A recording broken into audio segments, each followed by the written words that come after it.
ఓం శ్రీ గురుభ్యో నమః. ఓం నమో వెంకటేశాయ. ముందుగా పెద్దలకు నమస్కారము, పిల్లలకు భావితరాలకు ఆశాకిరణాలై వెలగాలని శుభాశీస్సులు. ఈరోజు వ్యాఖ్యానంలో వాట్సాప్ మెసేజ్లో వచ్చినటువంటి ఒకానొక అందరి లైఫ్లో ముఖ్యమైన అంశమైనటువంటి డబ్బు గురించి చర్చించుకుందామండి.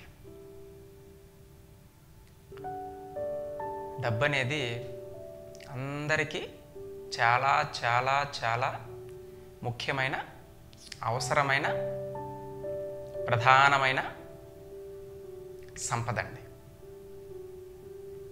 కానీ దాన్ని ఎలా వాడుకోవాలి, ఏ పరిస్థితులకు వాడాలి అనేది రకరకాలుగా ఈ వ్యాఖ్యానంలో ప్రశ్నల రూపంలో సంధించున్నారన్నమాట. అయితే ముందుగా డబ్బు గురించి ఏమి అడుగుతున్నారంటే, డబ్బు అనేది ఎలా పుట్టింది?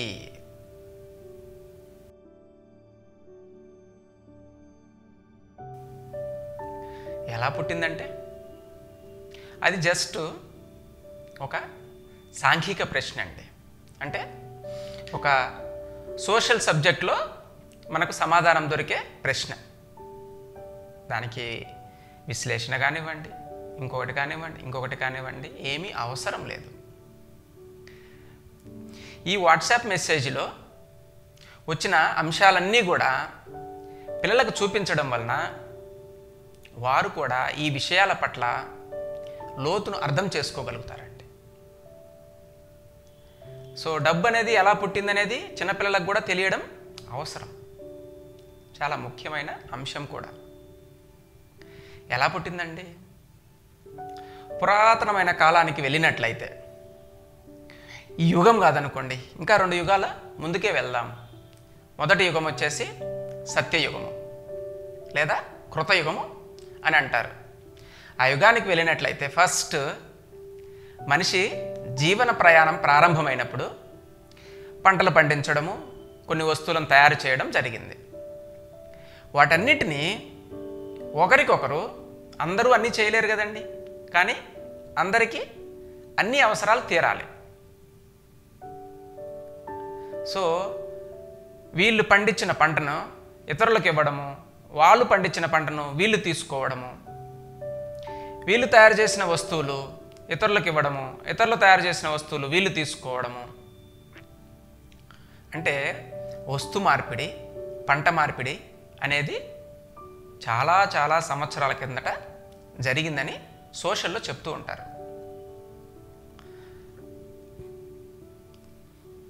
ఇప్పుడు కొన్ని సందర్భాలలో ఒకవేళ అతని నుండి రావాల్సిన పంట నాకు అవసరం లేదనుకోండి, కానీ నా పంట అతనికి అవసరం ఉందనుకోండి, ఇబ్బంది వచ్చింది కదండి. అంటే మధ్యలో ఆ పంట నాకు అవసరం లేదు, కానీ నేను పండించిన పంట అతనికి అవసరం ఉందనుకుందాం. మార్పిడి అనేది ఎలా జరగాలి? సో దానికి ఒక మధ్యలో ఇంకొక రూపం అనేది ఏర్పరిచారండి. దాన్నే కాయిన్స్ రూపంలో తీసుకొచ్చారండి. కాయిన్స్ అంటే ఏదో గోల్డ్, సిల్వరు ఒక ఆర్నమెంట్ పెట్టి కాయిన్స్ రూపంలో తీసుకొచ్చారు. కాయిన్స్ రూపంలో తీసుకురావడం వలన అందరూ దేనికోసం ప్రయత్నం చేస్తున్నారు? అరే నా దగ్గర కాయిన్స్ ఉంటే చాలు, నేను ఏ పంట కావాలన్నా కొనుక్కోవచ్చు, ఏ వస్తువు కావాలన్నా కొనుక్కోవచ్చు అనే దారిలోకి వచ్చారు. ఇప్పుడు నేను పండించిన పంటంతా ఎవరికైతే అవసరం ఉందో వారందరికీ ఇస్తున్నాను, నేను కాయిన్స్ తీసుకుంటున్నాను.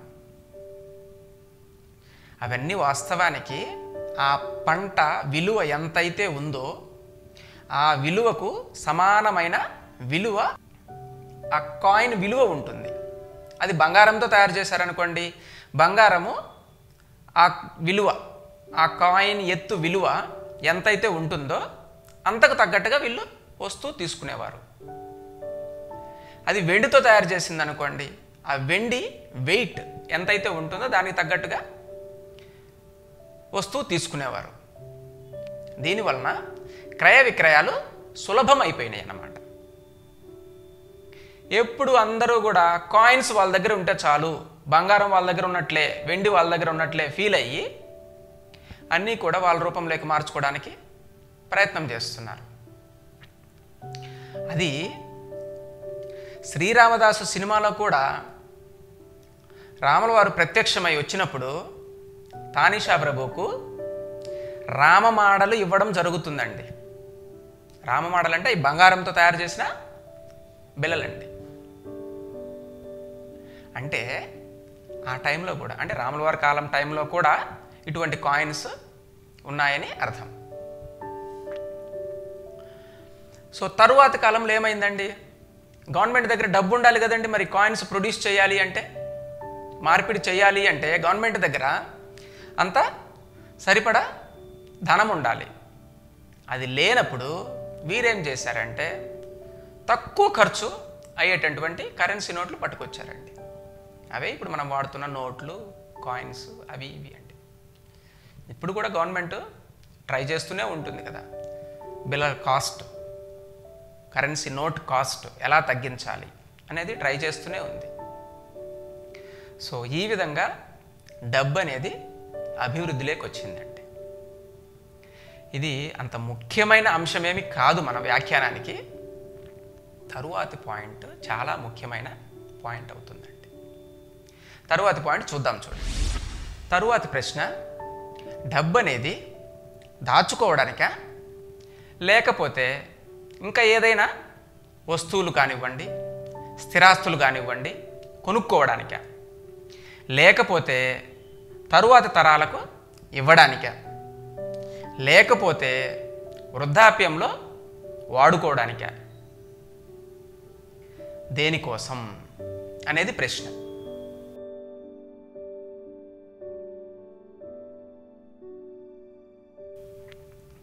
ఇదంతా కూడా ఒక్కొక్కరి అవసరాలను బట్టి ఉంటుందండి. కొంతమందికి కార్లు అంటే మోహం ఉంటుంది, బాగా ఇష్టం ఉంటుంది, అలాంటి వారు కార్లు కొనుక్కుంటారు. కొంతమందికి మందు తాగాలంటే బాగా ఇష్టం ఉంటుంది. అది చూస్తున్నాం కదండి, రోజంతా కష్టపడతారు, 500, 700, 800 సంపాదిస్తారు. రాత్రి అయ్యేసరికి ఆ క్వార్టర్ పడంది, ఆ 100 రూపాయలు ఖర్చు పెట్టండి, వాళ్ళకి నిద్ర పట్టదు. ఆ విధంగా 100 రూపాయలు ఖర్చు పెట్టిన దానికి పెద్ద నష్టపోయేది ఏం లేదు. ఖర్చుకు నష్టం కాదు అక్కడ జరుగుతుంది, ఆ ఖర్చు వల్ల జరిగిన అన్యాయమే పెద్ద గొప్ప నష్టం అవుతుంది. అన్యాయం ఏం జరుగుతుందండి? తాగిన వాళ్ళు ఊరికే ఉంటారా? పిల్లల్ని ప్రేమగా చూడగలుగుతారా? వాళ్ళకి ఏదైనా పని చెప్పారనుకోండి, పిల్లలకు కసుబుసుమంటారు, వెంటనే లాగి లంపకాయ వేసేస్తారు. వాళ్ళకి నచ్చినవి భార్య వండి పెట్టలేదనుకోండి, తన్నుతారు, కొడతారు. అంటే ఆ వ్యసనానికి బానిస అవ్వడం వలన మనము చాలా చాలా విషయాలలో మన స్థాయిని కిందకు దించి మన నడవడిక ప్రవర్తిస్తూ ఉంటామండి. అంటే కేవలము మన చుట్టూ ఉన్న పరిస్థితులు మనము మర్చిపోయినంత మాత్రాన మనము ఏ విధంగానూ ఆ పరిస్థితుల నుండి దాటినట్టు కాదు. కేవలము ఆకాశంలో చందమామను చూసి కళ్ళు మూసుకొని చందమామ లేదు అనుకున్నట్లే, ఎగ్జాక్ట్గా అదే అని చెప్పుకోవచ్చు. ఏమొస్తుందండి? మందు తాగితే ఏమొస్తుంది? ఆ గంట సేపు, 2 గంటల సేపు తన చుట్టూ ఉన్న పరిస్థితులను మైకంలో మర్చిపోతారు. సో దేనికి ఖర్చు పెట్టాలి అనేది ఎవరి అవసరాలను బట్టి వాడుకుంటుంటారు. స్థిరాస్తులు కొనాలని బాగా ఇంట్రెస్ట్ ఉందనుకోండి, కాస్త మంచివారు అనుకోండి, తన తదనంతరం పిల్లలకు ఉపయోగపడుతుంది అని కొనుక్కుంటుంటారు. ఇంకా పొదుపు చేయడము, వృద్ధాప్యంలో వాడుకోవడము, ఇది మాత్రం ఒకానొక మంచి ఎలిమెంట్ అండి. వృద్ధాప్యంలో వాడుకోవడం అనేది చాలా చాలా ముఖ్యమైన ఎలిమెంట్, మంచి అవసరం నా ఉద్దేశం. అంటే దాన్ని, డబ్బును మనం సంపాదించిన దాన్ని సక్రమంగా వినియోగించుకుంటున్నట్లు అన్నమాట. వృద్ధాప్యం అనేది అందరికీ వస్తుంది కదండి. సో అందరికీ వచ్చినప్పుడు దాన్ని సక్రమంగా వినియోగించడం అనేది ఖచ్చితంగా చేయవలసిన పని. అయితే వీటన్నిటికి మించి సరైన అవసరం ఇంకొకటి ఉందండి. అది తరువాత ప్రశ్న రూపంలో వస్తుంది. ఈ అవసరాలన్నీ కూడా మన సాధారణ రోజువారీ కోరికలు తీరడానికో, లేకపోతే మన జీవితంలో అనుకున్న గోల్స్ను రీచ్ అవ్వడానికో, లేకపోతే మన గొప్పగాని చెప్పుకోవడానికో ఉపయోగపడతాయే కానీ మనకు సంతోషాన్ని కానీ లేకపోతే ఆనందాన్ని కానీ ఇవి రెండు ఎలిమెంట్స్ను తీసుకురావండి. సుఖం ఎప్పుడూ కూడా మనం అనుభవించే సుఖం, ఇంద్రియాల ద్వారా మనం భోగించే సుఖం ఎప్పుడూ కూడా సంఘర్షణ వైపు పరిగెడుతూ ఉంటుందండి. సుఖం కోసం మనము పాకులాడుతున్నాము అంటే సంఘర్షణ చేయాలి, అంతే కదండి. వ్యాపారంలో సంపాదించాలి అంటేనేమో ఇతర వ్యాపారస్తులు ఎలా ఉంటున్నారు, ఎలా చేస్తున్నారు, వాళ్ళేంటి వీళ్ళేంటి, ఎత్తులేంటి పై ఎత్తులేంటి, ఇలా ఆలోచన చేస్తుంటారు. ఉద్యోగస్తులు సంపాదించాలంటేనేమో వాడికి ప్రమోషన్ వచ్చింది, నాకు ఇంకా పెద్ద ప్రమోషన్ రావాలి, ఈ కంపెనీలో ఇంతే వస్తుంది, నెక్స్ట్ కంపెనీలో ఇంకా ఎక్కువ అమౌంట్ రావాలి. సంఘర్షణ అంటే పోరాడ్డం అండి. ఆ విషయాల పట్ల మనం పోరాడ్డం అన్నమాట. సుఖం ఎప్పుడూ కూడా సంఘర్షణ వైపు తీసుకుని వెళ్తూ ఉంటుంది. అదేవిధంగా ప్రస్తావనకు వచ్చింది కాబట్టి శాంతి ఎప్పుడూ కూడా సంతోషం వైపు తీసుకెళ్తూ ఉంటుంది అనుకో, సంతోషం వైపు తీసుకొని వెళుతూ ఉంటుంది. అంటే మనము శాంతి కోరుకున్నాం అనుకోండి, లైఫ్లో మనశ్శాంతి ప్రశాంతి కోరుకున్నాం అనుకోండి, మనకు సంతోషం కలుగుతుందండి. ఇది నేను చెప్పిన మాటలు కాదండి, పెద్దలు చెప్పిన మాటలు. నేను విశ్లేషణ చేసినా కూడా యథార్థం అనిపించిన మాటలు. సో మనం సుఖం కోసం చూసుకున్నట్లయితే సంఘర్షణ చేయవలసి ఉంటుంది. మనము శాంతి కోసం, మనశ్శాంతి ప్రశాంతత కోసం చూసుకున్నట్లయితే మనము సంతోషం పొందుతాము.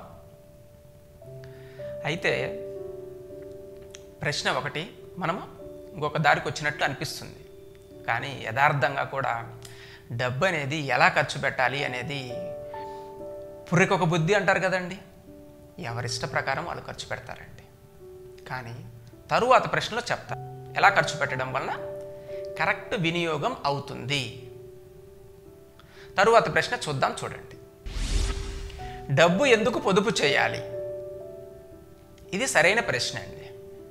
ఖర్చు పెట్టేది ఏముందండి, కోరికలు ఉంటే ఎన్నైనా ఖర్చు పెట్టేస్తాం, ఎంతైనా ఖర్చు పెట్టేస్తాం. అరే 20 సంవత్సరాలు కష్టపడ్డాము, ఇంకొక నెక్స్ట్ 20 ఇయర్స్ మనం బ్రతుకుతాం మహా అంటే, సో పెద్ద లగ్జరీ హౌస్ కట్టుకుందాము అని చెప్పేసి లగ్జరీ హౌస్ కట్టుకుంటుంటారు.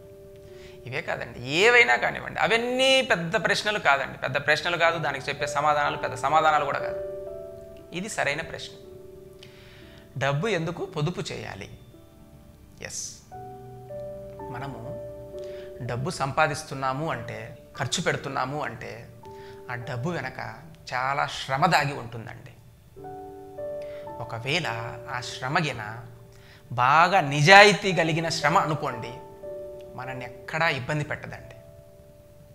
అట్లా కాకుండా నిజాయితీగా కాకుండా దొంగతనం చేసో, మోసం చేసో, మాయ చేసో, మాయ మాటలు చెప్పో, బలవంతాన తీసుకునో, ఇంకా లేకపోతే ఏ అక్రమమైన మార్గము ఉందనుకోండి, ఆ అక్రమమైన మార్గంలో డబ్బు సంపాదించామనుకోండి, మన ఆత్మను తరువాతి కాలంలో అనేక రకమైన ఇబ్బందులకు గురి చేయబడుతుందండి. ఆత్మని ఎందుకు అంటున్నాను అంటే, ఈ జన్మలో చేసిన పాపాలన్నీ ఈ జన్మలోనే అనుభవించాలని లేదండి, కొన్నే అనుభవిస్తాం. తర్వాత శుభ్రంగా పెద్ద మంచి మూట కట్టుకొని తరువాతి కాలంలో అనుభవిస్తాం. మన దగ్గరగిన మంచి కర్మలు ఉన్నట్లయితే తరువాతి జన్మలో మనము మంచి శరీరాన్ని పొందడానికి మనకు మనమే ఇచ్ఛా ప్రకారము మంచి శరీరంలోకి వెళ్ళొచ్చు. మన దగ్గర మంచి కర్మలు లేనట్లయితే, అన్ని దుష్ట కర్మలే, చెడు కర్మలే ఉన్నట్లయితే మనము ఖచ్చితంగా ఆ చెడు కర్మలు అనుభవించవలసిన శరీరంలోకి వెళ్ళవలసి వస్తుంది. కానీ ఏ తప్పు కానివ్వండి, ఏ దుర్మార్గం కానివ్వండి, ఏ దొంగతనం కానివ్వండి, తిరిగి అంతకంటే ఎక్కువే చెల్లించవలసి వస్తుంది. సిద్ధాంతం, మూల సిద్ధాంతం, యథార్థం అదే. అందువలన డబ్బు సంపాదించడానికి ఎంతైతే శ్రమ పెడతామో పొదుపు చేసుకోవడానికి అంతకంటే శ్రమ పెట్టడం అవసరం. అయితే పొదుపు చేసిన డబ్బును ఏ విధంగా వాడుకోవాలండి? పొదుపు చేసిన డబ్బును మన ఆత్మ ఉన్నతి కోసం వాడుకోవాలి. అఫ్ కోర్స్ నేను ఎప్పుడు చెప్తున్నది కూడా పాతకాలంలో ఒక రకంగా ఉండొచ్చు, కానీ ఈ ట్రెండ్కు, ఈ యుగానికి, ఈ టైంకి మాత్రం ఫస్ట్ మీరే బెనిఫిట్ అవ్వండి. మీరు in the sense me family benefit అవ్వండి. అండ్ సెకండ్, మీ చుట్టూ ఉన్న పరివారానికి మీకు చేతనైనంత వరకు హెల్ప్ చేయండి. మీ ఫ్రెండ్స్ కానివ్వండి, బంధువులు కానివ్వండి, మీ దగ్గర పని చేసేవాళ్ళు కానివ్వండి, లేకపోతే మిమ్మల్ని ఆశ్రయించి ఉన్న వాళ్ళు కానివ్వండి, ఎవరైనా కానివ్వండి, చేతనైనంత సహాయం చేయండి. అవి రెండు దాటి మీకు పుష్కలంగా డబ్బు ఉందనుకోండి, అప్పుడు సమాజానికి ఎంతైనా ఇవ్వండి. అప్పుడు మీరు సంపాదించిన దానికి, డబ్బు సంపాదనలో ఖచ్చితంగా ఎవరైనా కూడా కొన్ని చెడు కర్మలు చేయవలసి వస్తుందండి. కొన్ని అబద్ధాలు ఆడవలసి వస్తుంది. పొరపాటునైనా కూడా కొన్ని అబద్ధాలు ఆడవలసిన పరిస్థితి వస్తుంది. సో అందువలన అవన్నీ మనము తీసివేయాలంటే ఒక్కధాటిగా తీసివేయలేం. కాబట్టి ఎంతో కొంత పుణ్యం చేసుకోవడం వలన అవి రెండు బ్యాలెన్స్ చేసుకోగలుగుతాం. అంటే రేపు తరువాతి కాలంలో కష్టపడినా కూడా మనము సుఖం పొందగలుగుతామన్నమాట. అయితే ఒకవేళ సక్రమ మార్గంలో సంపాదించి దాన్ని జాగ్రత్తగా ఖర్చు పెట్టాలి అంటే మాత్రం కేవలము మన ఆత్మ ఉన్నతి కోసము మాత్రమే ఖర్చు పెట్టాలండి. అంటే నిరాడంబరమైన జీవితం సాగిస్తూ గొప్ప గొప్ప కోరికలు పెట్టుకోకుండా ఎవరికి ఖచ్చితంగా అవసరము, అంటే పేదవారికి కానివ్వండి, లేకపోతే అన్నం సరిగ్గా లేని వారికి కానివ్వండి, లేకపోతే ఇంకా ఎవరికైనానండి, వృద్ధాప్యంలో ఉన్నవారికి కానివ్వండి, ఎవరికైనా కూడా వాళ్ళకు ఉపయోగించడం వల్ల నీ డబ్బు, నీ ఆత్మ ఉన్నతి గొప్ప స్థానానికి చేరుకుంటుందండి. నీ ఆత్మ ఉన్నతి పెంపొందుతుందన్నమాట. సో ఈ వ్యాఖ్యానం మొత్తానికి కన్క్లూజన్ చెప్తాను చూడండి. డబ్బు అనేది రకరకాలుగా సంపాదించవచ్చు. డబ్బు సంపాదించడం ఒక ఆశయంగా పెట్టుకోవచ్చు.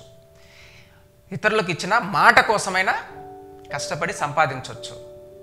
తన పిల్లల దగ్గర కొంతవరకు వాళ్ళకు సుఖాన్ని కలుగు చేయడానికి కొంతవరకు ఖర్చు పెట్టవచ్చు. అయితే ఇవన్నీ బ్యాలెన్స్ చేసుకోవాలండి. కొంత సంపాదించామనుకోండి, కొంత ఫ్యామిలీకి ఖర్చు పెట్టండి, కొంత పిల్లలకు ఖర్చు పెట్టండి, ఆ తర్వాత వచ్చేసి కొంత మీ వృద్ధాప్యానికి ఉపయోగించుకోండి, కొంత సమాజానికి ఇవ్వండి. అన్నిటికీ బ్యాలెన్స్డ్గా ఖర్చు పెట్టండి. అప్పుడు దానివల్ల ఎక్కువ బెనిఫిట్ బ్యాలెన్సింగ్లోనే మీరు పొందుతారండి. ఎప్పుడూ కూడా ఏ విషయంలో కూడా ఎక్కువ బెనిఫిట్ ఎక్కువ ఖర్చు పెట్టడం వల్ల కానీ, ఎక్కువ పొదుపు చేయడం వల్ల కానీ మీరు పొందరు. బ్యాలెన్సింగ్లోనే పొందుతారు.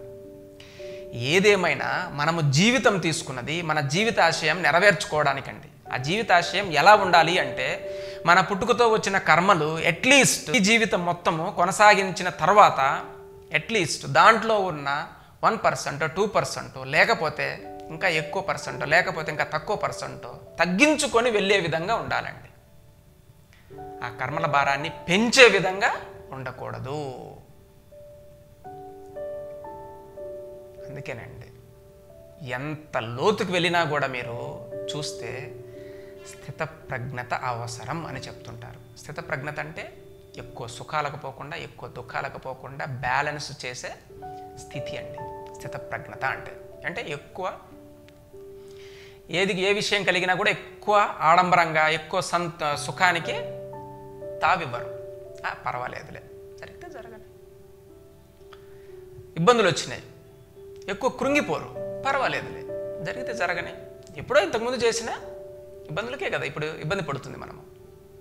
ఇబ్బంది చేయకపోతే ఇంతకుముందు ఎప్పుడు కూడా మనము ఇబ్బంది పడమండి.